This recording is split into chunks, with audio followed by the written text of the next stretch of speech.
Good afternoon, this is Jeff at Sewer Tech Northwest. Today we are at property address 13619 Northeast Sacramento Street. Located at the front of the house, and I describe everything as if you're standing in the road facing the front of the home. We are about, I've actually pasted off, it lines up perfectly with the toilets inside, as well as the big main roof vent. If you stand far enough back, you'll see a big 4-inch cast iron vent sticking out of the roof.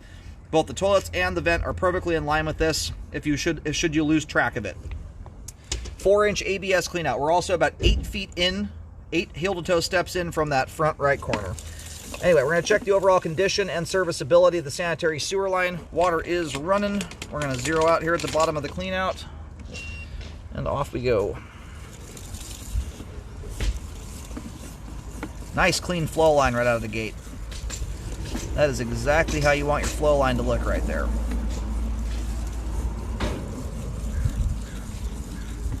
That is the sign of a household that minds their P's and Q's as it relates to not putting cooking oil and grease down the line.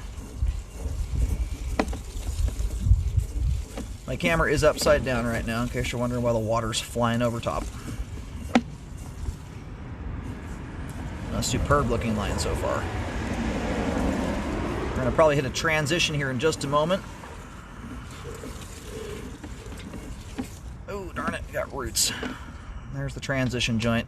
And those transition joints, unfortunately, they are the weakest joint in a sewer line to root intrusions, whether it's a new pipe or an old pipe. Just swapped over to 6-inch 3034 PVC. We'll revisit that here in a moment on the way out. Right now, the roots are not doing anything to affect functionality. The hard part with roots is they're somewhat unpredictable. We haven't seen this line over and over and over again throughout the years to see if that is the roots' natural state, or if the roots are being trimmed back from time to time to keep them at bay and prevent them from causing a problem. We might be getting a minimized view of what they normally look like when they're unmessed with. So, as we sit here right now, though, great flow of the main, line's functioning beautifully. But I'm going to recommend the roots be repaired to keep the line that way. Obviously, if they're not repaired, right now they really don't need anything done to them as far as root cutting goes. That's if a repair was not done. They're far enough back right now, you'd honestly be kind of a waste of money. What I might suggest you do between now and another rescope would be putting some root killing foam down the line every 3 months or so, 6 months, to help. That helps to slow their growth down. And every tree responds to that stuff differently. Some it's very effective, and some it just kind of helps. So, but yeah, if the line is not repaired there, I would recommend a rescope at the 1 year mark, 9 months to a year, and I wouldn't go any longer than that. In the event this is a root system that's been cut on a frequent basis, you don't want them to get too out of control, but that's going to give you a baseline for how quickly the roots are regenerating and how frequently you need to be doing root cutting. All right, located the camera head successfully. Line here basically runs dead straight, if not dead straight. Can't remember if there's a couple little zigs and zags in it, but if you were to draw a straight line from the clean out to the middle of the street, that's approximately the path the line takes. All right, we're going to go ahead and pull back in here. We're going to locate the root intrusion, or try to anyway. I'm hoping it's not underneath this big tree out here where it's going to be tricky. But what I would recommend looking into, being that the line has great slope and grade to it, there's no settling issues whatsoever here, is an epoxy liner. What I like about the epoxy liners is they are essentially a jointless pipe product. The ideal way to do something like this is to do a 4 to 6 inch transition. Gosh dang it! Sorry, I just bumped my camera off some rocks here and it just glitched the foot counter out. Anyway, I'll have to review the video for the exact foot mark the roots are at. I'm sure my foot counter's not going to count back anymore.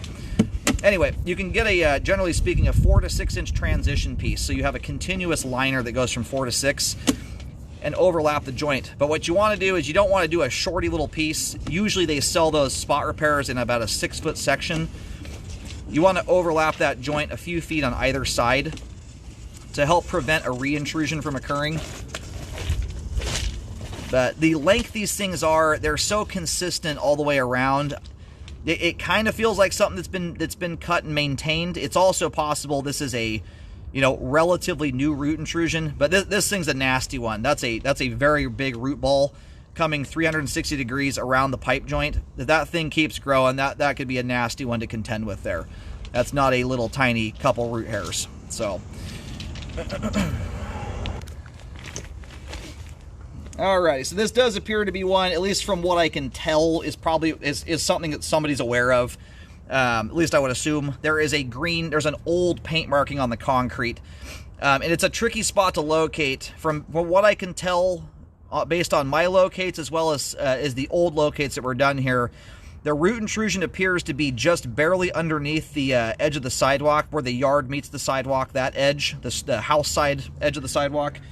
It might be just before it. The tree overhangs there so much you can't get back to get directly on top of that spot. Not without trimming the tree back a little bit. So, you know, considering that this is one of the beauties of epoxy liners, I would certainly consult a company on this one. If you had to go and hack through that root ball that close to the tree, there's a very good chance it'll shock the tree and kill it. Especially at the depth that you're working with here. Again, I'm guesstimating to some extent because I'm locating at a little bit of an angle and not in the ideal orientation that I would like to. But from what I can tell here, you're somewhere in between the 6 and 8 foot deep mark. So, being that you've got potential concrete repairs as well as either a tree removal or you run the risk of killing a tree off that you may like, I would definitely be looking into the epoxy liner route for that repair there. Do it however you want to, but I would suggest looking at that first. This little stringy thing that's on the sidewall there, it's actually not a stringy thing at all. It's a stain at the top left-hand corner. That's all that is. Probably where a little glue drip is and some water deposits ended up on it. That's not a root or anything like that. And the line does zig and zag a little bit. It doesn't run perfectly straight, but it makes its way out to the street through the front yard area, which is nice. Doesn't cut under the driveway or anything. Yeah, based on where that marking is, the line goes... There's actually 2 trees here at the front corner. The line looks like it goes right between them, from what I can tell. It's a very thick tree. It's hard to get in there, but...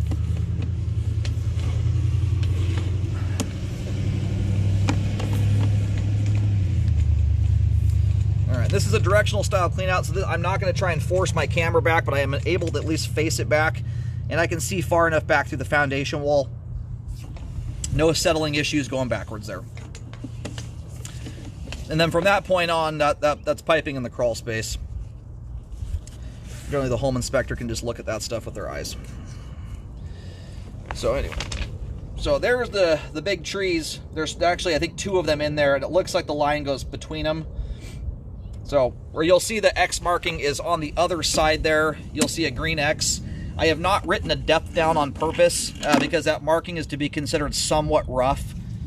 If I can't get directly over top the line, I'm not going to start writing depths down. So if you end up doing some kind of dig repair, it's something you're going to want to relocate just to double check.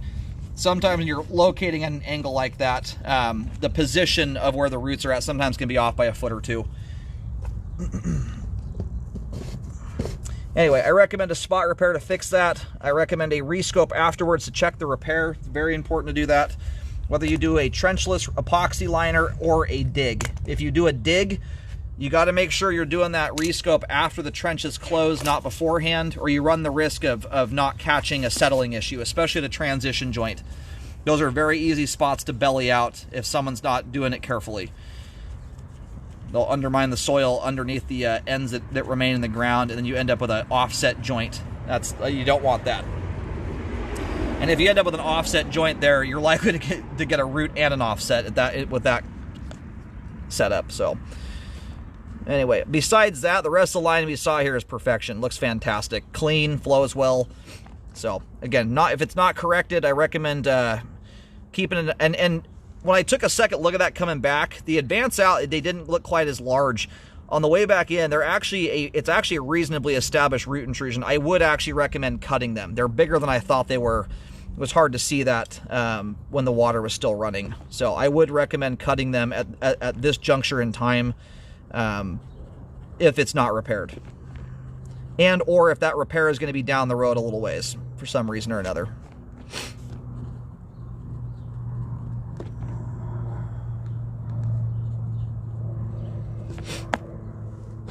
Anyhow, as it sits currently, line's functioning quite nicely. For the most part, I don't see hardly any debris whatsoever in and around those roots. So things are still conveying through here with not too much issue, but as large as that root system is, I don't know the line will remain that way for a super long time. It's very hard to say. All these roots grow very differently.